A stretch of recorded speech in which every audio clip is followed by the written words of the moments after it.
এই অনুষ্ঠানটি সেৱা অৰ্চনা কৰিছে। ইয়াত দিন ৰাতি এক কৰি ৰন্ধন প্ৰকৰণ কৰিছে, ভকত সেৱা কৰিছে, জলপানৰ ব্যৱস্থা কৰিছে, চাহ তুপৰ ব্যৱস্থা কৰিছে। সকলোৱে সমান পুণ্য ইয়াত লাভ কৰিব পাৰে। ইয়াৰ পুণ্যটো বোলে কম বেছি নহয়, কোনোবা 20% পালে, কোনোবা 20% পালে, এনেকুৱা নহয়। ইয়াত থকা পুণ্যটো সকলোৱে সমান পায়। ইয়াত শুনাজনো একে পুণ্য, পোৱাজনো একে পুণ্য। সেইকাৰণে ভাগৱতত আছে, জীৱাজনে শুনে, জীৱাজনক কৈ দুইহানটো সংসাৰত কৰে, দুইজনে সংসাৰ পাৰ হয় বুলি কৈছে। বোলে শুনা ক'লে পোৱাজনো পাৰ হ'ব, শুনাজনো পাৰ হ'ব।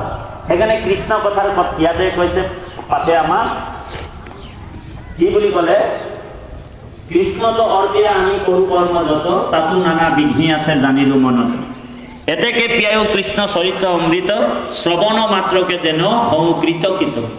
আজি আমি আপুনি সকলোৱে কৃতকৃত হলো, কাৰণ জাগ যুগ যজ্ঞ কৰি দুখ পাইলো মাত্ৰ, আবে কহি উক মহাভাগৱত শাস্ত্ৰ।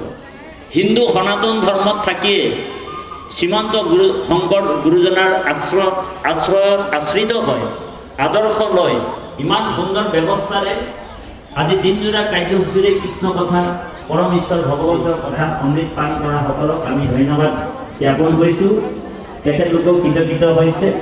আৰু কৃষ্ণ কথা আমাকো উদ্যোক্তা মণ্ডলে আমাকো আনি আপোনাৰ ভগত ভগৱন্ত স্বৰূপ ঈশ্বৰ স্বৰূপৰ আগত ভগৱন্তৰ কথা যে কোৱাৰ যিটো সুবিধা, ভগৱন্তই কৈছে নিজে, মত কথা বাতকম নিত্যম, মত কথা শ্ৰৱণে ৰতম, মত কথা প্ৰীতি মনস্যম, না হম তেচ্ছামি তম নৰহ।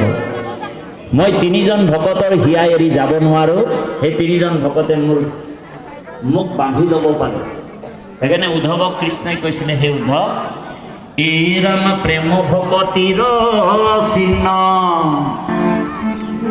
অশুনি